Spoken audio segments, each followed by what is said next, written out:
Saudara-saudari dan anak-anak yang terkasih dalam Kristus,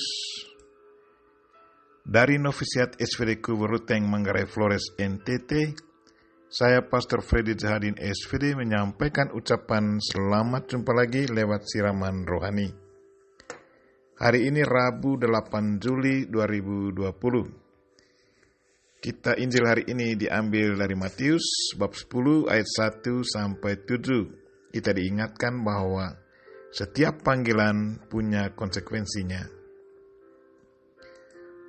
Marilah kita berdoa mohon penerangan Roh Kudus. Dalam nama Bapa dan Putra dan Roh Kudus, amin. Tuhan dan Allah kami, puji dan syukur kami haturkan kepadamu atas panggilan hidup yang sedang kami jawabi dan atas kepercayaanmu mengutus kami untuk menjalankan tugas muliamu. Tuhan, kami mohon semoga kami selalu setia menapaki panggilan-Mu dan dengan penuh tanggung jawab menjalankan tugas perutusan-Mu. Kami juga memohon bukalah hati dan pikiran kami, agar sabda-Mu yang akan kami dengar dapat kami pahami dengan baik, dan isi pesan-Mu dapat kami hayati dan amalkan dalam hidup harian kami. Doa ini kami sampaikan dengan perantaran Kristus Tuhan kami. Amin. Tuhan sertamu. Inilah Injil Yesus Kristus menurut Matius bab 10 ayat 1 sampai 7. Yesus memanggil ke-12 murid-Nya dan memberi kuasa kepada mereka untuk mengusir roh-roh jahat dan untuk melenyapkan segala penyakit dan segala kelemahan. Inilah nama ke-12 rasul itu.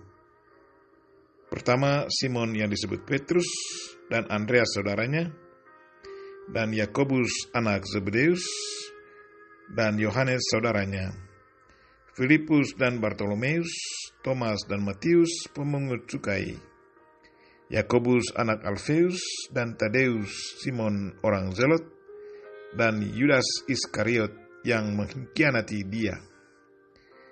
Ke-12 murid itu diutus oleh Yesus dan ia berpesan kepada mereka, janganlah kamu menyimpang ke jalan bangsa lain atau masuk ke dalam kota orang Samaria, melainkan pergilah kepada domba-domba yang hilang dari umat Israel. Pergilah dan beritakanlah, kerajaan surga sudah dekat. Demikianlah Injil Tuhan. Terpujilah Kristus. Saudara-saudari dan anak-anak yang terkasih dalam Kristus, setiap hari kita selalu memanggil dan dipanggil. Panggilan itu sangat bersifat pribadi.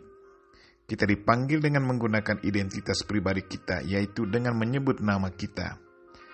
Kalau kita memanggil seseorang, itu berarti kita sangat mendambakan jawaban dari yang dipanggil. Di saat yang dipanggil menjawab panggilan kita, selanjutnya isi dari panggilan itu akan dijelaskan kepadanya. Isi panggilan itu ada dua sifat utama, bersifat informatif dan perintah. Betapa sering terjadi dalam kehidupan bermasyarakat bahwa terjadi salah paham antara yang memanggil dan yang dipanggil. Yang memanggil kadang penyampaian informasinya atau perintahnya tidak jelas. Karena itu konsekuensinya isi panggilan itu tidak dipahami dengan baik, sehingga dalam pelaksanaannya pun tidak tepat sasar. Demikian pun bagi yang dipanggil, sering terjadi bahwa konsentrasinya tidak terpusat pada orang yang memanggil, sehingga isi informasi dan perintah yang disampaikan tidak ditangkapi dengan baik. Oleh karena itu, syarat penting agar isi panggilan itu dapat dipahami dengan baik oleh yang dipanggil adalah yang memanggil harus menyampaikan isi panggilan itu dengan singkat, jelas, dan meminta orang yang mendengarkannya untuk mengkonfirmasikan pemahamannya. Dan bagi yang mendengarkan panggilan itu, ia harus mendengar dengan penuh perhatian, fokus pada orang yang menyampaikan informasi atau perintah itu, dan jelas menjelaskan kepadanya dengan menggunakan bahasanya sendiri sambil meminta konfirmasi dari yang menyampaikan informasi atau perintah itu. Hari ini kita mendengar Yesus memanggil ke-12 murid-Nya. Nama ke-12 murid itu pun disebutnya satu panggilan yang sangat bersifat pribadi. Isi panggilan Yesus pun sangat jelas. Ia memberi informasi dan perintah kepada mereka. Informasinya adalah Ia memberi mereka kuasa. Lalu perintahnya adalah mereka menggunakan kuasa itu untuk mengusir roh-roh jahat dan melenyapkan segala penyakit dan segala kelemahan. Perintah yang lain adalah jangan menyimpang ke jalan bangsa lain. Pergilah ke domba yang hilang dari bangsa Israel. Beritakanlah, kerajaan sorga sudah dekat. Isi panggilan Yesus sangat singkat dan jelas. Kita semua sudah dipanggil oleh Yesus Kristus dengan tujuan khusus. Kita dipanggil dengan nama kita masing-masing dan tugas perutusan kita pun sesuai dengan isi panggilan kita. Sebagai pastor, saya dipanggil untuk mewartakan sabda Tuhan, melayani sakramen dan mendengarkan umat Allah. Supaya tugas perutusan ini dapat saya pahami dan jalankan dengan baik, maka saya sudah seharusnya mendengarkan Yesus Kristus dengan penuh perhatian, lewat meditasi, doa, dan membaca kitab suci, dengan merenungkannya setiap hari. Setiap hari saya juga harus selalu bertanya kepadanya, apakah saya selalu menjalankan tugas perutusannya sesuai dengan kehendaknya. Demikian pun mereka yang dipanggil menjadi orang tua dalam keluarga.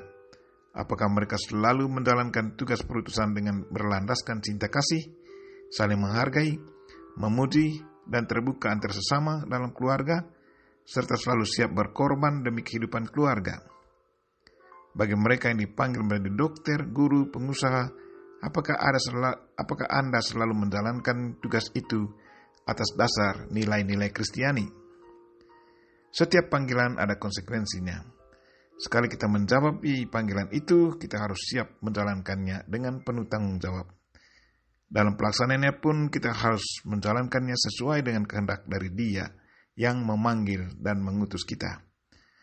Karena kita adalah orang-orang yang dipanggil oleh Yesus Kristus dan diutus oleh Dia, maka dalam pelaksanaan perutusan itu, kita harus mengikuti nilai-nilai Kristiani, nilai-nilai yang sudah diajarkan Yesus Kristus.